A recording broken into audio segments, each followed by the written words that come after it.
Hey everyone, this is Chris Kies, joined again by Perry Bean, John Bohlinger for our gig rundown palooza. Gentlemen, how you guys doing? Good, hanging in there. Great. Yeah, John, new glasses. First time for you? Yeah. You know, I've been doing the reader thing for a while and finally had to get like grown-up glasses. So, I don't know, it's a real weird adjustment. What's the learning curve in terms of actually being able to see now? Well, I can read now, which is, I like that. Yeah. Oh, that's a good thing. Sure, it makes driving a little easier. I'm about to say, yeah, guys about to say, but the reading thing, that's huge. Huge perk. Yeah. Before we get any further, I forget sometimes to include this, is that if you guys ever want to ask us questions or have us answer questions that you might have had for us over the years of doing content for y'all to enjoy, throw them in the comments and we'll answer them next time. Oh, I love that. Happy Without to. further ado, let's roll into our rig rundowns. You guys each did a cool one. You hosted one with Sammy Boller, and you did one we just put up this morning with Extreme. Yeah. Nuno Bettencourt. Right. Who wants to jump first? Have at it. Oh, yeah, okay. I was really excited about it because, I mean, Nuno, man, it's funny. I was a camp counselor on, what is it, the rock, you know. Oh, one of those rock kids things? rock camps. Yeah. Like No, people pay to come play with like a few yeah, rock stars. The rock and roll kids camp or something. Not no, kids camp. It was the rock, you know, whatever it is. Anyway. but they came to Nashville. There's like Yeah. one in LA. Yeah. It was fun. It was a really fun deal. And Nuno was one of the other camp counselors, but Nuno just showed up, played, you know, with everybody and then left. But God, man, he is. So he made such an impression. I was looking forward to seeing him again because he's an incredible player, but also the guy might be immortal. We're roughly the same age. He looks but is, great. Yeah, he right? Is, yeah. He might be immortal. Let's check back in 1,000 years. Yeah. And if he's still playing guitar. Yeah, and looks like that. Yeah.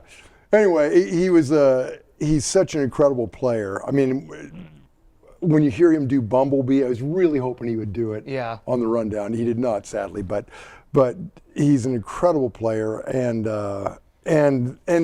Pat Badger had some great stories. He was a guy I did not expect to enjoy so much because I got me and Jared, who's filming today. We filmed that one with you. Yeah. And in that one, he was so lovable. Yeah. And the stories he had about those basses. He's such a sweet man. Yeah. That was my takeaway from that edit. It was that, oh man, Pat Badger seems like a guy you want on your side. He's like the sweetest, nicest guy. I loved his accent. Yeah. It reminds me of home. I just love it. Right. Yeah. I love the fact that like almost 40 years ago, Nuno walked into the music store where Pat was working and forged his friendship, and then, you know, the rest is history. Yeah. So Cool.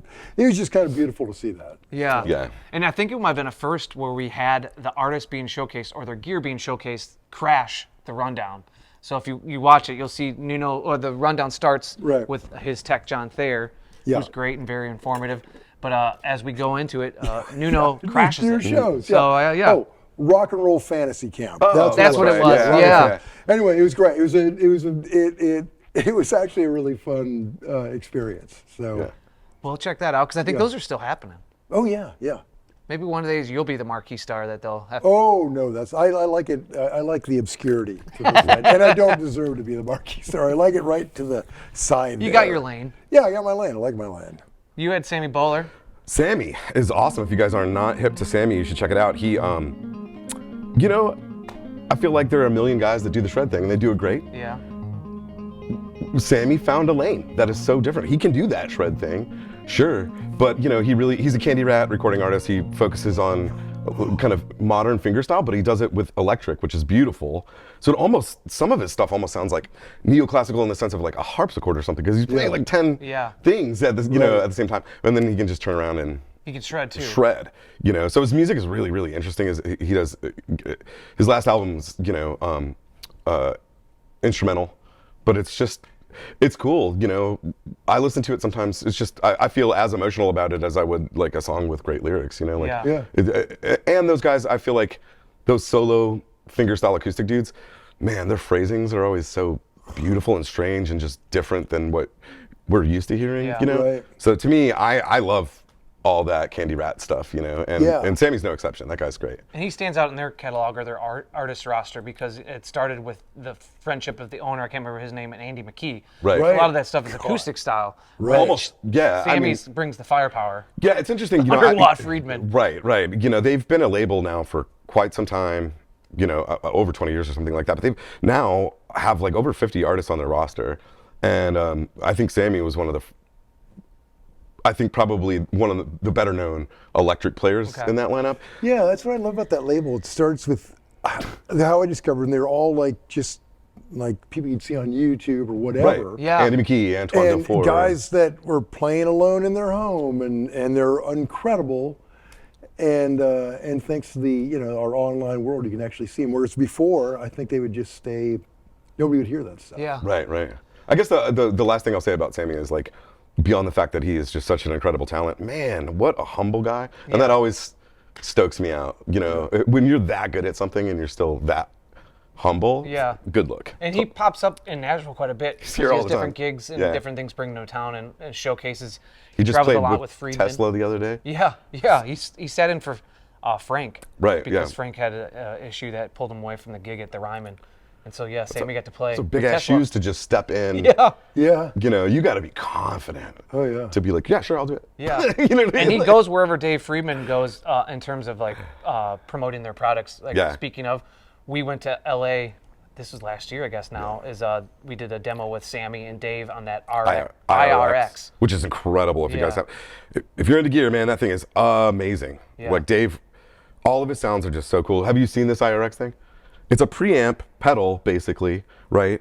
That comes with, I think, 10 slots for cab IRs, or you can run it like a power amp. But it is the tube preamp of one of his amps, and so he's going to do the BB and other amps as well. Wow. It's XLR out. It's kind of like a creation of like 2-note stuff, and then like Strymon has the Iridium, where it has cab simulations. You can hook it up to your computer and tweak things there. Presets. It's pretty versatile. I think it's $500. It's so cheap. Yeah, it's like $500. But also, it's kind of like, if you were not into modeling, like you are not, it kind of solves a problem that you can have real amp sounds on a pedal board, on a fly rig, or have a power amp, use that thing, and it sounded fucking phenomenal. And it's $500. So and that's, I guess, the catch, because Friedman amps are not cheap. No. You pay for, you get what you pay for. No. And to have those tonal capabilities for $500, it's just like, sold. When we totally. we went out there to that demo, and then we kind of talked to him. At this point, they were still in R&D or finalized and stuff. And he kind of ballparked the price for us. We're like, okay. Yeah, maybe I can get Friedman. You guys, you know that obviously we see a lot of gear, a lot of gear. We do NAMM every year. It's our entire jobs. But that bit of gear to me was like, oh, that sounds really great. Yeah. That was definitely a winner. Speaking of new gear, you guys, we both filmed a demo with you, pedals. You guys did the Keeleys. Yeah. The 3 Keeley pedals. Yeah. What do we got here? Super Rodent, Blues Disorder, and the Angry Orange. And then you and I just recently did and posted this week the Danelectro Nichols 1966 fuzz. Yeah. So what were your thoughts on that? Okay. Well, are those 4? Keeley first. I mean, I think that new line is just amazing because it in fact, I did some late night, geekery where I was A/B and stuff, and distortion's the hardest thing to get right, because you're going for that creamy natural amp distortion, which they're not all created equally, and it's such a moving target. And I'll have a pedal I'll love, and then I'll hate it. But the thing is about these Keeleys is because you've got 2 different pedals in one, you've doubled your options. But then you can flip flip how they are in the chain or they're together, and so you get all these possibilities. And I was thinking last night, man, if you had 2 of these, you pretty much have if you had the blue and the red, or the green and the orange and the gold, or whatever, you would cover pretty much everything. And it's kind of like that with the Screamer that you guys did previously a couple months ago. Where it had, the Nobles. It had like the kind of the standard true form of where it started than what Keeley would want, or I think maybe he probably took player requests. I know Book was involved with that rollout, it's amazing. So maybe like that was kind of, but there's switches that change things. Yeah, I did a session yesterday where I used the Nobles, and I used it on my electric, and then I was doing an acoustic pass, and I mic'd my guitar, and then I ran the out of it into my pedal board with that Nobles on with a little bit of like just heating up a little bit. Sound good? And oh God, it was amazing. Huh. And Interesting. it totally like, so it kind of does everything. I mean, just to show you the extreme, it actually worked to make a weird, acoustic kind of warm. Look at you going Billy Strings and Trey Hensley in your Yeah, pedal right, boards right. and acoustics. Yeah, aside from the playing, yeah. And then the Danelectro fuzz that we thought, there's tons of fuzzes out there, but I thought it was cool that they like revisited and recreated Steve Rittender, the guy that started Fox pedals. Right. Or Foxtone. Is it Foxtone or Fox pedals? Either of the. I think it's Foxtone. Yeah. Those 70s pedals, and then bought Danelectro in the 90s and revitalized that company. That was his first childhood design. Wasn't that cool? The fact that that was the first thing he ever designed. Yeah, when he was like a teenager. Oh, that's He's a so teenager. cool. He was selling to his buddy in high school. Yeah. Buddies. His buddy needed a fuzz, and he's like, I can build that. Well, he heard Satisfaction. Yeah. Wow. Which came out in '62. He was like a guitar dude and an electronics enthusiast. Yeah, and he had no schematic. He had nothing, and he figured out how to make this thing. There was no Harmony Sinistro back then. Right, right. And they recreated it, and I thought it sounded great. What I loved about it, I'm not really a fuzz guy. That just isn't me. But it did give you that fuzziness, but you could dial it back and get a really nice rock and roll distortion or just a little bit of drive. It was very versatile, and I love the story behind it. It was almost kind of like the way they brought it back from photos, like the Theodore that Gibson did. Well, funny enough, that's on my list next because you guys did the video of the custom shop, kind of very limited. I think it was like years 300 ago. pieces. Yeah. And it was Theodore, very expensive. It was like $7,000, $6,000 or $7,000. Now they just did a full release. It's a standard part of their line, or at least currently for this year. It's coming in at $2,000. And the main differences I saw with that Theodore that came out is that the one that you guys tested was walnut and alder body. The new one is mahogany, probably obviously cutting down thing. Has a slim profile neck. The one that you guys tested had a thick Kind of C, chunky old C. school, It said. Yeah. The other things that I could pull that were differences were that it had the standard one comes with classic 57 humbuckers that just came out. The standard really? one, and the one that you got were custom shop P90s. Well, I would like to hear it with the humbuckers. That's cool. Yeah. What did you think of that design, and then also kind of its, I guess, I loved it. peculiar sense of like the headstock looking like a hockey stick. That was my favorite The part. tulip double cut. Because the headstock, you could see where Like the banana. Explorer. Yeah. Ted he already had the Explorer headstock worked out. He just didn't know where to put it yet. Yeah. And yeah, I love that. And I thought the guitar sounded great. It was really fun. And it's interesting that in the new model, they're slimming down the neck, which, those fat necks are not for everybody. I think my generation, the older generation, like them just because sentimentality. We like what we felt, yeah. as a kid or whatever, or we'd like it to just be like a little harder. I don't know, but the truth is, those thinner necks do feel way better, and I don't hear much of a difference in sound. So, I mean, if I can play it better, great. If it's great tone, but I can't play it, who cares? Right. Good point. Yeah. I'm curious about the 57 humbuckers in it. Oh God, versus I bet the they're P90s. great. Because those 57 humbuckers almost. I've got one in one of my Les Pauls, and it is so much like a big telly. It's kind of a lower wind and not super hot, and they've bright but not too piercing. I love them, man. I bet that's gonna be good. I wonder what else they have lurking in their their The archives vault. of different drawings from Ted that they want to maybe possibly recreate, or send down the AI generator and like, here's the body he had. What would the full product look like? Right. I'd be curious if they have any interest in chasing down any more designs. That's what I really love Or about access to them, because I think that was the thing. They kind of remade those original custom shop ones because they had somehow, I guess they were moving an old office or something and came across the blueprints. Or stuff? Yeah. Well, there's an interesting story about this. There was they had all these files that the former owner of Gibson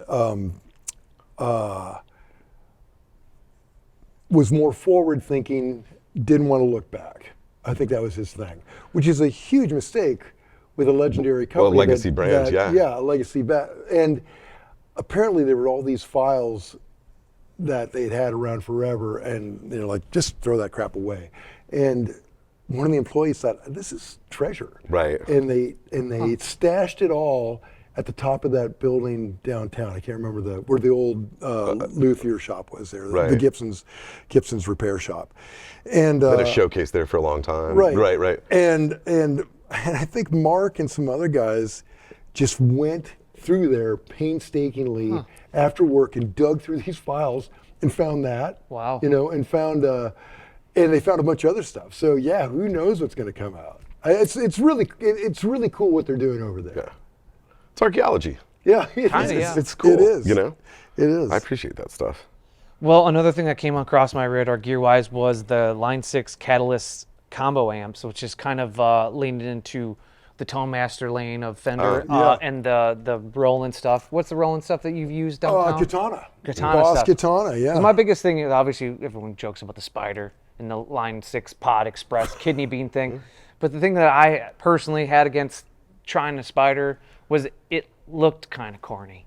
Whereas the Catalyst looks like a bona fide amp. It looks like it's a combo amp until you actually get in there. It has, I think, 6 to 12 amp models from the Helix kind of brain of the system. Okay, gotcha. So it is Helix technology inside of this amp. That's and then it has like 18 effects plus 6 specific reverbs, which I'm sure you'd love. Sure. 6 different reverb types.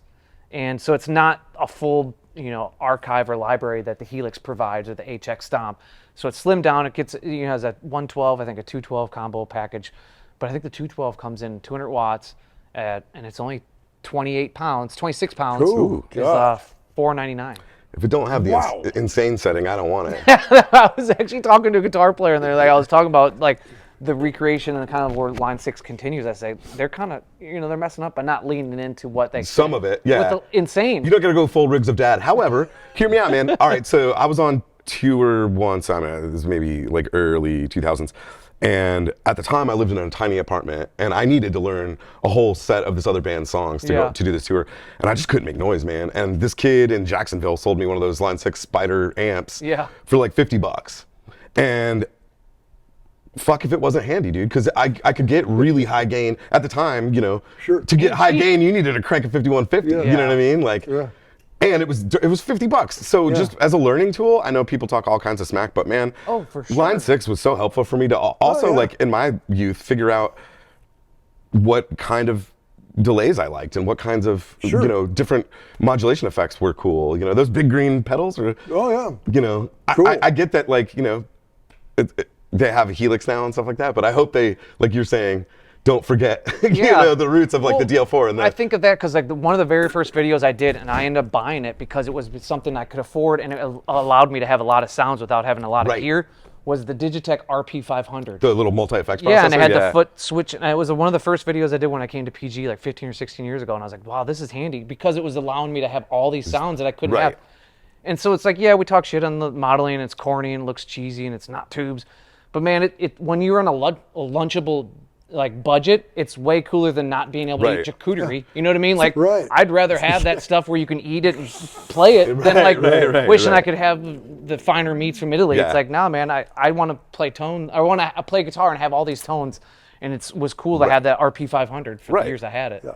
Well, if you're Steve Vai, maybe you're not playing a multi-effects unit, but if you're a kid learning guitar in his bedroom, you probably are. And I think that's a good thing because you have access to, like you said, so many different tones and combinations, and that's how you develop your ear and your tastes and your style. And the music that you listen to might not be the music that you're great at playing. Yeah. You know what I mean? So sometimes it helps to have a little inspiration from other weird places. Well, Steve Vai does play many things, but included in his rig is an Axe-Fx, which again, I can't afford. We couldn't afford it, but I could afford a RP500. Yeah, totally, yeah. And there's this Catalyst amp. A notable difference between something like a Helix or an Axe-Fx. But again, you get 6 to 12 amp models. You get about 18 effects with the reverbs included, and you got a powered amp, 2 speakers, and $500. Like a kid, as you would say, paper out, and a lawnmower, and a little bit of motivation. Well, and an amazing player is going to sound amazing on it. Yeah, right. It's a learning tool. Right. Well, not only that. I mean, you hear, like I was on, I don't know, TikTok or whatever, and I saw Panama had just he's just tearing it up. And then they follow the chord, and in the bathroom is this tiny little, like a honey tone? Yeah, like some, well, I don't know what. Big nose amp. Some little crap, not even that cool, but something, some little crap amp, and it just, I mean crap like a consumer grade toy, and it sounded amazing. And, great players will sound great on whatever. That's also what Nuno said at the end of his segment. That was my favorite part. Which I was like, I joked to him, I was like, you literally just cut what we do for a living and this whole rig rundown thing right at the knees. I was like, because if it doesn't matter, then we don't have a purpose of being on YouTube. Yeah, you say all the gear doesn't matter. It's all about these. But he's right. That guy is, God, man. I mean, he would sound great on no matter what he plays. Yeah. The last gear thing I had, and it's more because I want to parlay this into a question, because you've written about it and we all probably have opinions about it, is Synyster Gates of Avenged Sevenfold came out with a new Schecter. It's an Avenger model. And it's nothing new in terms of like specs or anything or different pickups. It has, I believe it's a signature humbucker in the bridge. Maybe it's just something he picked from Duncan, and then a Sustainiac in the neck. But the thing that makes it different or relevant to news is that it's heavily distressed. Ooh. It's a heavy Relic. There's less finish and paint on it than there is. Oh wow, yeah, that bad. Yeah. Huh. It looks like I think Rory Gallagher had one of those Strats, custom shop Strats that recreated his old Strat that was made, or like one of SRVs. It's basically wood, no finish. So I use that to ask you guys, what do you guys think in Relic, fair or foul, Relic'ing of guitars? I mean, I think it's a little silly, You've written about it. Yeah. I think it's I don't know. It's like buying jeans with holes in them. I don't know. Yeah. Yourself. My grandma never. She told me when that was a thing in the '90s. Like if you did that, she'd lay the hammer down on me. Yeah. Buying distressed jeans. It doesn't bother me. I kind of like. I'm 50-50. Here's my situation. If a guitar looks cool and it inspires you to pull it off the wall and play it, then fucking exactly. play it. Yeah. Yeah. And there's also, there's highbrow arguments and there's lowbrow arguments for the Relic'ing. The highbrow is like, oh, this is a Murphy Lab to look identical to this priceless guitar I don't want to take on the road. Yeah. Okay. Yeah. That's fair. That's fair, Yeah. And then there's the, fuck it looks cool, like, whatever. I don't know, like, I think some kids get into Relic'ing because they have really shitty guitars and they want to scratch the head, whatever the name of it is off of it, so they're not embarrassed to play it. It's a different version or different way of putting like stickers. Yeah. That was that was a big thing. Like people putting stickers on their guitars. Oh sure. Yeah. But I think the difference is you're putting your own stickers on. Yeah. Other than a shop is doing it for you. Oh, okay. Yeah. How would you not to single you out, but what I'd say I buy a new guitar and I go home and Relic it myself. Oof. Yeah, well, I think if you then I'm at least putting. Well, one thing I usually do is I sand the neck just because I like that. I like the way the rod wood feels. Totally. I don't know if it's my greasy Italian heritage, but I does not work well with a heavily lacquered neck. Interesting. And so it's got olive oil. I got olive oil coming out of my skin. So I think all players would agree that, like, a heavy lacquer on the back of a neck gums you up. Yeah. Slows you down. So I do that, and then I think if you do that, and then you put it in a gig bag and carry it around to gigs with you, and play it, it will get some dents. Yeah. Yeah. I never thought of the high and low brow of it. It's like when a copied recreation. Right. No one bats an eye when somebody drops 10 grand on a fucking Relic. Oh, I bat enough. I might bat both of them. Yeah. Like a double take. Yeah. But no, that's true. Well, okay, we'll get into some more current event stuff. And this is an older topic, but I wanted to bring it up to throw you guys a question. So I don't know if you saw, probably over a month ago, is that Paul McCartney had a bass returned to him from his Beatles day, the Hofner, one of the Hofner violin basses that he had gone missing or stolen. I don't know how the story goes. But I think it was a son of the father that found the instrument or owned the instrument. I don't want to blame him like he was the theft. Yeah. But he had received it somehow, and his son came across and understood, made the connection to the great Beatle, and returned it to him. So I was curious if you had seen that story, and then if you guys had either any gear that you had gone that had returned to your life later in life, or maybe like a big gear regret, like an item that you lost that you kind of really wish you still had. Well, a couple times I've been at like a friend's house or a studio, and I've seen like one of my guitars. I'm like, hey man, I said, oh yeah, you left that here 3 years ago. Yeah. So at that point, do you ask for it back, or is it? Yeah. Oh yeah. Okay. And I mean, part of me's kind of like, well, God, you could have told me. But yeah, that or I mean that stuff happens. But that is a beautiful, remarkable story. It's like Peter Frampton's Phoenix. Yeah. That's what it reminded me of for sure. Yeah. Yeah. What about you? Any regrets beautiful. or any things that you wish you could get your hands back on? Nothing but regrets, Chris. I mean, come on, man. Regrets. Regrets. I mean, I regret having to sell every amp I ever had to sell. Yeah. You know what I mean? Even ones I never fucking played, because like years later, you like hear a song that inspires you to like try to learn a riff or something. It's like, you know what, it'd sound perfect on that Mark IV I used to have. Damn, I missed that, or what, whatever. I had this Sovtek MiG 100H.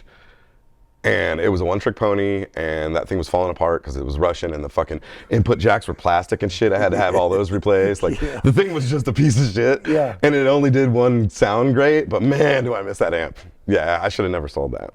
It's funny because I know when we did the rig rundown, we've done 2 of them now with the dudes from all of them, which is Parks has it in his bass rig, and it always Sovtek? Yeah. Yeah, and it always makes you kind of lust after your. Yeah, I always look at it to see if it's scratched. Like, is it mine? Like, did he somehow like re-end up? I remember that amp. Yeah, fucking miss that amp. What about you in that? I know it's not the exact full circle thing because it wasn't the one that you once had, but it's the same make and model and year. It was the Vibroverb. Yeah. Oh, yeah, right. Yeah. Was that your first amp or something? Yeah.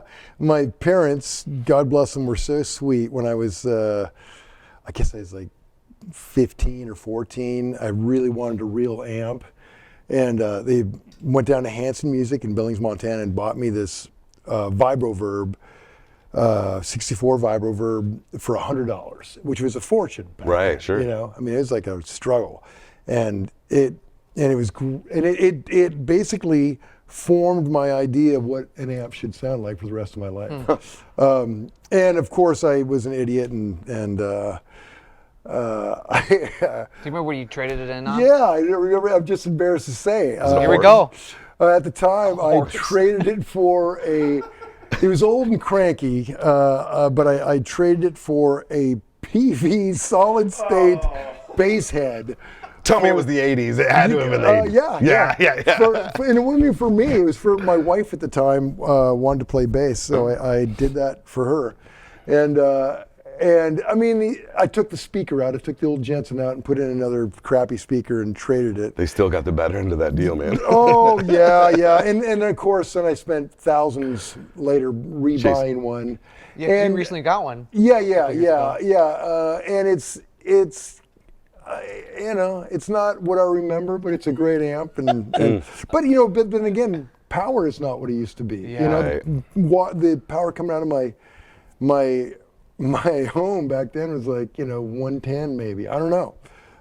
Tubes are a lot different now. Yeah, now it's like 130 coming out of the and there's other stuff. But anyway, no, you can't buy it back, and it's not even what it is. It's nostalgia. So. Yeah. Well, anything tripping you guys up, or not tripping you guys up, but exciting you about new music or anything? New albums that you've been listening to? Oh man, that's a great question. It's funny for a dude who works in music like us. I'm so busy with work. I rarely get the chance to really explore new stuff. But I don't know. The new Stretch Armstrong is kind of undeniable. If you're into hardcore and punk rock, it's great. Do you still listen to Comeback Kid? Do they still, or you kind of just go back to the albums you enjoy? Because I saw that they're coming out with a new album. They actually just released a new EP. I listened. There are a handful of hardcore bands that have been doing it for. Once you have been doing it for that long, and you're still putting out great records, it's just staying power at this point. Like Comeback Kid gets better and better and better with every record. And sure, there are older albums that I still love to listen to, just like Every Time I Die. Yeah. Like for me, Radical was it. That was the best thing they ever released. So yeah, I still listen to it, Yeah, I'm in a place now where a lot of times if I am in the car for 20 minutes, I'm going to put on a record I know and love. Yeah.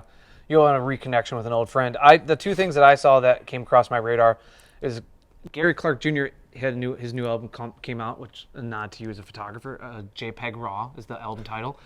I don't listen to everything he's done because it's kind of like he's gone down different avenues that I haven't really connected with, and sometimes it's just like oh, he put out 2 albums I didn't even see they came out. Right. But this one I came across my radar. I think it was might have been New Radar or something with Spotify. And I was like, oh shit, I'll give a spin to this. The record I think came out last week. I listened to it a couple times already, and it's really remarkable what he's doing. Again, not being attached to his last couple releases with the guitar, because he came out of Austin, so he's in the shadows of Eric Johnson and Stevie Ray Vaughan. Yeah. And playing originally blues rock, blues-based music, and so that kind of puts him in a box. But now hearing where he's taken the guitar and the music that he's creating, it's very modern, but it's still guitar-based. It's still very rhythmic, and it has that R&B backing and spine. So that it's worth checking out if you've liked anything he's done before and you're a guitar fan. I think it's worth checking out. And the other thing I had was Charley Crockett has got a new album coming out, $10 Cowboy and 426. I'm excited for that, for sure. The song just dropped is Hard Luck and Circumstances. And if you're not familiar, he's a great throwback to 1970s troubadour, honky-tonk, traditional country music. It's you would love it. Oh, yeah. You should definitely check it out. But Charley totally Crockett. Unfamiliar. Okay. It's so interesting to me, like the great divide in country music, because it seems to be really only country music, but it's either like you're listening to pop country, or you're kind of like us that are, you love Sturgill and Jason, and like there's this underside of country music that really is pretty true traditional country roots music, that sort of thing. Lost Dog Street Band, for example, the average, I think, Kane Brown fan has no clue who the Lost Dog Street Band is, and it's like you might actually enjoy some of these artists that you know. There's almost a kind of a punk element to country music. Like Dwight Yoakam, when he couldn't get anything going on, he's playing like these kind of punk kind of shows in LA, because it was the whole rockabilly thing was in there. Sure. He would work in there, and there's always been that sort of thing that's real traditional and yet radical. Sure. Well, it's like a band that's now I wouldn't put them on the level of Dwight Yoakam, but Lucero, they got their start coming out of Memphis playing with like Clutch and hard rock bands, because they couldn't fit into the shoe that was country western in Nashville. So they're like, hey, we're going to play with these rock bands because they'll let us open for them. Right. And that's kind of like why we love them. Right. Oh. That's how we got our exposure to them. Yeah. And I do think, at its core, the punk rock ethos and the working class American country mindset are not that far apart. Oh, man. I mean, it's blue collar. It's totally, Yeah. Yeah. It is. Hard work and fucking drinking beers. I'm down.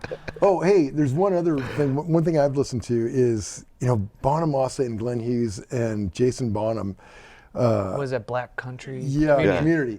They just came out of this. They've got a new record in there, and I think their new single is Free.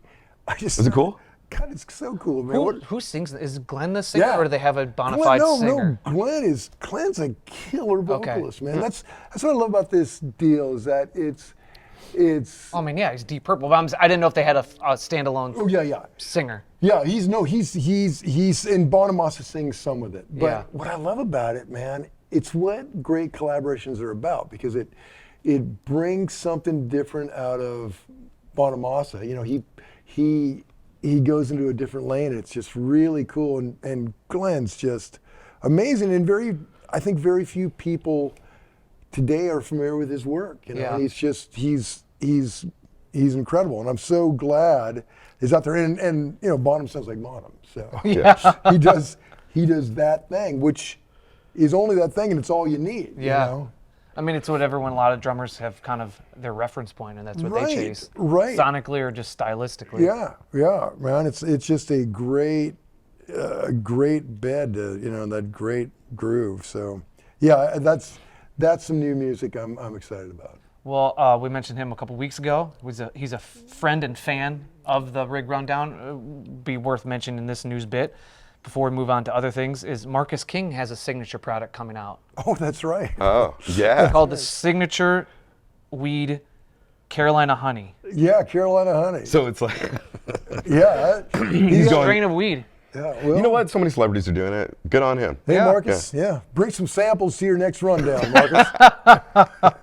We'll review. Yeah. If you want a review on PremierGuitar.com, we'll shoot a video of it for sure. What's this thing? I think we'll give a head. Yeah, we'll roast and toast. Yes. Yeah. So this is a new thing I wanted to include because we all are on YouTube in some form or fashion, is calling out content creators that we enjoy or that we follow. And I want to start off with Zach Wish. He is a guy that actually does videos for us, and he's great at what he does. He really thought out what he wants to do when it comes to gear demos and how he wants to display the piece of gear.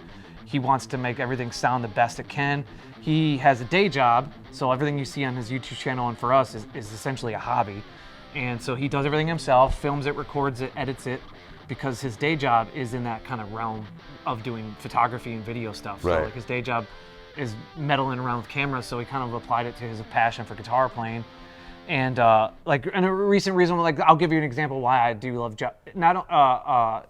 Zach, for not just only him contributing to PG, but his breadth of what he will put into a video. He did this JCM 800 clone by Gosh Sound, and he included White Zombie, Less Than Jake, Rancid, Power Trip, Mr. Big, and Led Zeppelin and AC/DC as reference points of like riffs he included in the And the sounds of yeah. that. That's Cool. And I even emailed him when he submitted the video, and I watched it back. I was like, dude, you just slide into my Spotify like random playlist because like those are all like in there. That's funny. Yeah, so it just goes to show the way that he understands, like, wants to show off a piece of gear, and he will, if something's heavy, yeah, he'll do the heavy thing, but he'll also incorporate, like he used the Zeppelin song was 10 Years Gone, which is not a heavy song. It's a jangly bit. And That's cool. Yeah, so he's really great, and I want to give him a shout out. I hope I don't step on toes or anything he doesn't want out there, but he does so well online that I don't know if it was Instagram or YouTube or whatever, but someone in the SEAL camp reached out to him. Seal is the artist? Yeah. Yeah.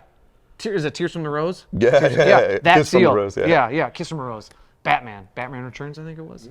Yeah. Anyways, and he's part of SEAL's band now. Holy shit. Really? Yeah, because of his content he put out there. And then good for he him. went out to LA and rehearsed, and he's been traveling the world on these gigs with SEAL. That's so part of sick. SEAL's band, yeah. I love that. That is fabulous. Yeah, so like not only, I'm not trying to toot his own horn too hard, but yeah, honk, and it shows like if you can do some good stuff, you'll get seen and heard. Yeah, it's a good affirmation for sure. It's like we were talking about in the beginning, how like the Candy Rat stuff. Before there's always been gatekeepers that will essentially determine what the general public gets to hear. You got to get a record deal and get it out there. You got to find the right radio guy to play your shit. Yeah. Bring some And homes. now, like a kid in Mumbai, He's in Virginia. or Virginia, can borrow a cell phone and play guitar and millions of people can hear it. Yeah. And it's beautiful, man. I love that it's all out to share, and it can go anywhere from there. And to go to your Sammy Boller point, he's the kindest dude. He's the coolest. He's just Super sweet guy. Yeah. Yeah, that's great. Yeah. So the closing topic this week I pulled up, based in Tennessee, is that the Elvis Act was signed in, which is kind of goes against name, image, and likeness, kind of what the college sports athletes are dealing with, where they're able to monetize their likeness in commercials and stuff that they can do for within the confines of making money. That now is legal for them. Is that, I guess, Governor Bill Lee put in something where it's protecting the rights of songwriters and musicians and singers to be able to perform and kind of block out AI. So it's an industry first. And so I wanted to get your guys' take on what you think the future is with AI. And before we do that, to let you ponder real quick, I want to give a couple quotes to Rick, because Rick Beato, Uncle Rick we'll call him, who we love, and check out his content, obviously, so he doesn't need a plug from us. But he had two quotes I'll read quickly. It's people, companies, whether it's Spotify, Apple Music, TikTok, Warner Music, are going to have all their own AI-generated music. Those are the downside. Who's going to hold up copyright on it? What are the songs that the models are going to be trained on? I believe in the future, you go to an Apple Music store or Spotify, you'll see the Beatles, and next to it, the Beatles AI, Led Zeppelin, and Led Zeppelin AI. But he goes on to say, on the positive side, is one of the benefits is in display is the new Beatles song they did with Now and Then, where they were able to separate John's voice from the piano track from that demo, where they were able to extract his voice and better EQ without it in the song. artifacts. Yeah. And so that was a positive. And he says, notice in some of the Spotify contents I do that there's a lot more country songs, more rock songs, more songs with organic instruments like guitar, and less auto-tune, less programmed music that's going into popular music that's being received well by listeners. So again, what is your thoughts on AI and the future of music and songwriting, and where do you personally maybe want to engage with our robot overlords? Well, I mean, in the kindest sense possible, because I know that's your kind of trajectory. Yeah, sure. You want to be ambivalent to them, Well, kind. I think the first question is, are we AI? You don't know. I mean, Is this a simulation? well, yeah, is everything Blue or red pill? Come on. Yeah, exactly. I always use please and thank you with Alexa and Siri, just in the off chance Yeah. that it becomes sentient and wants us dead. Yeah. Please and thank you. Yeah, I don't know. I mean, I think that. But you're more involved. You record. You still do your gigs. So it's like that is AI thing that. No, man. I think I think this. I think playing music is the reward. That's the reward we give ourselves. And if you can make some money on it, fabulous, great. There's always going to be people that want to hear people play music. Even play it badly. If I can't hear a great band, I love hearing a terrible band. Yeah. So AI, AI that is where it's going. I think we're witnessing the infancy of a superior species. And really, all joking aside, it's that whole Descartes thing. I think, therefore I am. We don't know if we are AI or not. Yeah. There's no telling. Have you used it or incorporated it into anything you're doing creatively? Okay, here's what I did do. I write this column for PG, and I've been doing this for ever. I mean, for I don't know, like 15 years. Yeah. I don't know how long. And so I have to come up with something new every month, and it's like a term paper. So Just sweating it out. Oh, just sweating it out, man. So one time I just fed a bunch of these rough ideas into some stupid AI program and said, okay, give me something. And it wrote a bunch of things that sounded, it was not something I could use. It was interesting. But I think ultimately, humans will like what humans create and will like what AI creates. And I think AI will like what humans create because it's flawed and there's some beauty in our mistakes. What about you? Do you have any? I'm so torn on the whole issue for a couple of reasons. Artificial intelligence came out a couple of years ago or whatever, and at first it was like the images. It'd be like, here's Donald Trump with 27 fingers. It's like, okay, that looks totally dumb. But it's getting so good now that a dude just won an international photo contest with an AI photo. Once he was awarded the award, he said, yeah, hey, just so you know, I used AI to create that. You got fooled. Because that's the whole thing, right? Can we tell the difference? So right now, sure, I've heard AI music that's like, oh, sounds like music. You know what I mean? I guess it's technically qualifies. Yeah. But what scares me is when and if it gets to a point that we can't tell. That's terrifying to me because there obviously, is huge propensity for somebody to take advantage of that situation. I guess I look at it like this. If I'm a photographer, right, and my objective is to create a beautiful image. If I do that without using AI, I think in that instance is cheating. Yeah. But if I'm a visual storyteller and I'm trying to tell a story, and I use AI as a tool, because let's face it, we created it. It is a tool until we're its tool. You know what I mean? But I think if it can be used responsibly, even in a creative context. But yeah, the days when AI just makes, I'm not gonna be waiting outside of FYE for the next AI record. You know what I mean? So I can only imagine. I wonder what the learning curve will be in its where it gets first, because it's like my thought when I think of AI performing is like when I used to go to Chuck E. Cheese as a kid and seeing the robot band up there hammering away on some tunes. Yeah. Will it be the songwriting part of? Because at least, especially with English, syntax is such a thing that's so tricky that it might be able to conjure up lyrics, or will it be easier for it to create instrumentation in instrumental music similar to something like you put it in the, give me something similar to Bach or Mozart or Eddie Van Halen. It's so weird versus trying to actually write a song that would make sense, because I've seen AI spit out text and it's not great yet. Sure. But other times it can be like this beautiful haiku, you know? That's the thing about... That's the weird part. Yeah, because, well, and I think that... It's like baseball, though. You know, 3 out of 10 is pretty good. Right, right. And I think it's you know, as humans, we interpret whatever we see, whatever we take in, whatever we read, it goes through the filter of our own experience. And so whatever it shows us might, at some point, for whatever random reason, really connect with what we need to hear. So I don't know. It's just more stuff. Yeah. Like you said, I don't know if I'll be waiting in line for the... Yeah, the next AI Beatles record or whatever. Or I'll be the jackass that is and didn't realize it was an AI. Yeah. That's the thing. It's just that we don't know what's going to happen with all of this. Yeah. How, you know.